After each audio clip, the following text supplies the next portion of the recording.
ಮಂಡ್ಯ ಜಿಲ್ಲೆ ಮಳವಳ್ಳಿಯ food poison ಕೇಸ್ನಲ್ಲಿ ಒಂದು ಟ್ವಿಸ್ಟ್ ಸಿಕ್ಕಿದೆ. ನಿಜಕ್ಕೂ ಒಂದು ಆಘಾತಕಾರಿಯಾದಂತಹ ಒಂದು ಬೆಳವಣಿಗೆ ಇದು. ಯಾಕಂತ ಹೇಳಿದ್ರೆ ಹೋಟೆಲ್ ಮಾಲೀಕನ ಮೇಲಿನ ದ್ವೇಷಕ್ಕೆ ಆಹಾರಕ್ಕೆ ಯಾರೋ ವಿಷ ಬೆರೆಸಿರಬಹುದು ಅನ್ನೋ ಶಂಕೆ ವ್ಯಕ್ತವಾಗ್ತಾ ಇದೆ. ಯಾರೋ ಕಿಡಿಗೇಡಿಗಳು ವಿಷಕಾರಿ ಪದಾರ್ಥವನ್ನ ಆಹಾರದಲ್ಲಿ ಮಿಕ್ಸ್ ಮಾಡಿದ್ದಾರೆ ಅನ್ನುವಂಥ ಒಂದು ಶಂಕೆ ವ್ಯಕ್ತವಾಗಿದೆ. ನೀರು ಅಥವಾ ಆಹಾರ ಪದಾರ್ಥದಲ್ಲಿ ಅಡುಗೆ ಮಾಡುವಾಗಲೇ ಬಹುಶಃ ಯಾರೋ ಇದನ್ನು ವಿಷ ಬೆರೆಸಿರಬಹುದು ಅನ್ನುವಂಥ ಒಂದು ಸಾಧ್ಯತೆಗಳು ಕಂಡು ಬರ್ತಾ ಇದೆ. ಹೋಳಿ ಹಬ್ಬಕ್ಕೆ ಅಂಥೇಳಿ ರೈಸ್ ಬಾತನ್ನು ಒಬ್ಬರು ಉದ್ಯಮಿ ಆರ್ಡರ್ ಮಾಡಿದ್ರು. ಸೊ ಆ ರೈಸ್ ಬಾತನ್ನು ತರಿಸ್ಕೊಂಡು ಅದಾದ ನಂತರ ಅದನ್ನು ಹಾಸ್ಟೆಲ್ಗೂ ಕೂಡ ಕಳಿಸ್ಕೊಟ್ಟಿದ್ರು ಆ ಉದ್ಯಮಿ. ಅದನ್ನು ತಿಂದಂಥ ವಿದ್ಯಾರ್ಥಿಗಳು ಸೇರಿ ಹಲವರು ಅಸ್ವಸ್ಥರಾಗಿದ್ದರು.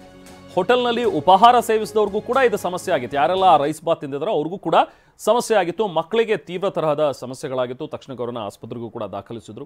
ಹೀಗಾಗಿ ಹೋಟೆಲ್ನಲ್ಲೇ ವಿಷಕಾರಿ ಅಂಶ ಮಿಶ್ರಣ ಆಗಿದೆ ಅನ್ನುವಂಥ ಒಂದು ಸಾಧ್ಯತೆಗಳು ಈಗ ಕಂಡುಬರ್ತಾ ಇವೆ. ಸೊ ಅದೇ ಒಂದು ನಿಟ್ಟಿನಲ್ಲಿ ತನಿಖೆ ನಡೀತಾ ಇದೆ.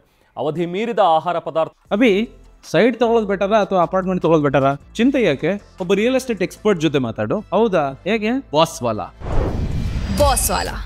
ಬಿ ದ ಬಾಸ್ ಬಳಸಿರಬಹುದು ಅಥವಾ ಯಾರೋ ವಿಷ ಬೇಕು ಅಂತ ಹೇಳಿ ಬೆರೆಸಿರಬಹುದು ಅಂತಲೂ ಕೂಡ ಶಂಕೆ ಇದೆ. ಸೊ ಹಾಗಾಗಿ ಹೋಟೆಲ್ನ ಅಡುಗೆ ಮನೆಯ ಒಂದು CCTV ದೃಶ್ಯಗಳು, ಅದರ DVR ಅದೆಲ್ಲವನ್ನೂ ಕೂಡ ಈಗ ವಶಕ್ಪಡಿಸ್ಕೊಂಡು ಪೊಲೀಸರು ತನಿಖೆ ನಡೆಸ್ತಾ ಇದ್ದಾರೆ. ಜೊತೆಗೆ ಆ ರೈಸ್ ಬಾತ್ ತಿಂದಿರೋದ್ರಿಂದ ಆಗಿರುವಂಥ ಒಂದು ಸಮಸ್ಯೆ, ಆ ರೈಸ್ ಬಾತನ್ನು ಕೂಡ FSLಗೆ ಕಳಿಸಿದ್ದಾರೆ. ಅದರ ಸ್ಯಾಂಪಲನ್ನು ಅಲ್ಲಿಂದ ವರದಿ ಬಂದ ನಂತರ ತನಿಖೆ ಮತ್ತಷ್ಟು ಚುರುಕಾಗುತ್ತೆ.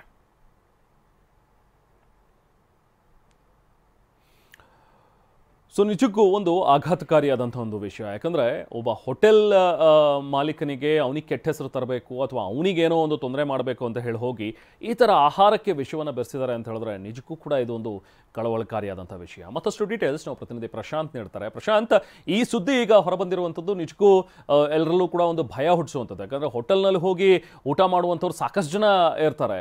ಸೊ ಅಂಥದ್ರಲ್ಲಿ ಈ ಥರ ಹೋಟೆಲ್ನಲ್ಲೇ ಕೂಡ ವಿಷ ಬೆರೆಸಿರಬಹುದು ಯಾರೋ ಕಿಡಿಗೇಡಿಗಳು ಹೋಟೆಲ್ ಅವನಿಗೆ ಕೆಟ್ಟ ಹೆಸರು ತರೋದಕ್ಕೆ ಅಂತ ಹೇಳಿದ್ರೆ ನಿಜಕ್ಕೂ ಆಘಾತಕಾರಿಯಾದಂಥ ವಿಷಯ. ಮತ್ತಷ್ಟು ಡೀಟೇಲ್ಸ್ ಏನು ಸಿಗ್ತಾ ಇದೆ ಇದ್ರ ಬಗ್ಗೆ ಪ್ರಶಾಂತ್? ರೆಹಮಾನ್, ಮಳವಳ್ಳಿ ಫುಡ್ ಪಾಯ್ಸನ್ ಪ್ರಕರಣಕ್ಕೆ ಸಂಬಂಧಪಟ್ಟಂತೆ ಈಗಾಗಲೇ ಇಬ್ಬರು ವಿದ್ಯಾರ್ಥಿಗಳು ಕೂಡ ಸಾವನ್ನಪ್ಪಿದ್ದಾರೆ. ಪ್ರಕರಣವನ್ನ ಬಹಳಷ್ಟು ಗಂಭೀರವಾಗಿ ಮಂಡ್ಯ ಜಿಲ್ಲಾಡಳಿತ ತೆಗೆದುಕೊಂಡು ಈ ನಿಟ್ಟಿನಲ್ಲಿ ಈಗಾಗಲೇ ಮಳವಳ್ಳಿ DYSP ಕೃಷ್ಣಪ್ಪ ಅವರ ನೇತೃತ್ವದಲ್ಲಿ 3 ವಿಶೇಷ ತಂಡಗಳನ್ನು ಕೂಡ ಈಗಾಗಲೇ ರಚನೆ ಮಾಡಿದ್ದಾರೆ. ಪ್ರಕರಣಕ್ಕೆ ಸಂಬಂಧಪಟ್ಟಂತೆ ಸರ್ಕಾರದ ಮಟ್ಟದಲ್ಲೂ ಕೂಡ ದೊಡ್ಡ ಮಟ್ಟಿಗೆ ಚರ್ಚೆ ಆಗ್ತಾ ಇದೆ. ಜೊತೆಗೆ ವಿವಿಧ ಆಯಾಮಗಳಲ್ಲಿ ತನಿಖೆ ಮಾಡ್ತಾರೆ. ಒಂದು ಮೂಲಗಳ ಪ್ರಕಾರ ಈ ಫುಡ್ ಅನ್ನ ಪ್ರಾರಂಭದಲ್ಲಿ ಎಲ್ಲಿ ತಯಾರಿಸಿದ್ರು ಏನು ಅನ್ನೋದು ಗೊತ್ತಾಗಿರ್ಲಿಲ್ಲ. ಆದ್ರೆ ತನಿಖೆಗಿಳಿದಂತ ಪೊಲೀಸರಿಗೆ ಗೊತ್ತಾಗಿದ್ದು ಆ ಒಂದು ಹೋಟೆಲ್ ಸಿದ್ದಪ್ಪ ಅನ್ನೋರು ಅವರ ಒಂದು ಹೋಟೆಲ್ ಅಲ್ಲೇ ಕೂಡ ಈ ಒಂದು ಫುಡ್ ಅನ್ನ ತಯಾರಿಸಿದ್ರು ಅಂತ ಗೊತ್ತಾಗಿದೆ. ಪ್ರಾರಂಭದಲ್ಲಿ ಆ ಒಂದು ಚೋಟ್ರಿಯಲ್ಲೇ ಫುಡ್ ಅನ್ನ ತಯಾರಿಸಿದ್ರು. ಹೋಳಿ ಆ ಒಂದು ಬಣ್ಣಗಳೆಲ್ಲ ಬಿದ್ದು ಇದರಿಂದ ಫುಡ್ ಪಾಯ್ಸನ್ ಆಗಿರ್ಬೋದು ಅನ್ನೋಂಥದ್ದು. ಆದ್ರೆ ಆ ನಂತರದಲ್ಲಿ ವಿಚಾರ ತಿಳಿದಂಥದ್ದು ಇದು ಹೋಟೆಲ್ ಅಲ್ಲೇ ತಯಾರಿಸಿರುವಂತದ್ದು. ಆ ನಿಟ್ಟಿನಲ್ಲೂ ಪೊಲೀಸರು ತನಿಖೆಯನ್ನು ಆರಂಭಿಸಿದಂತ ಸಂದರ್ಭದಲ್ಲಿ ಅಲ್ಲಿ ಯಾವುದೇ ರೀತಿ ಹೋಳಿ ಮಿಶ್ರಣ ಆಗಿಲ್ಲ. ಆದ್ರೆ ಮೇಲ್ನೋಟಕ್ಕೆ ಯಾರೋ ಒಬ್ರು ಈ ಒಂದು ಅಂದ್ರೆ ಆ ಒಂದು ಹೋಟೆಲ್ ಸಾಕಷ್ಟು ದೊಡ್ಡ ಮಟ್ಟಿಗೆ ಪ್ರಚಾರವಾಗಿತ್ತು.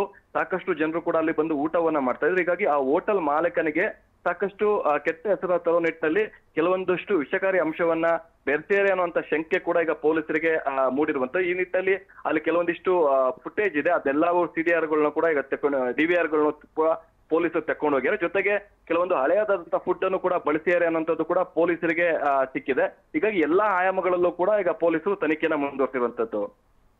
Thank you Prashant.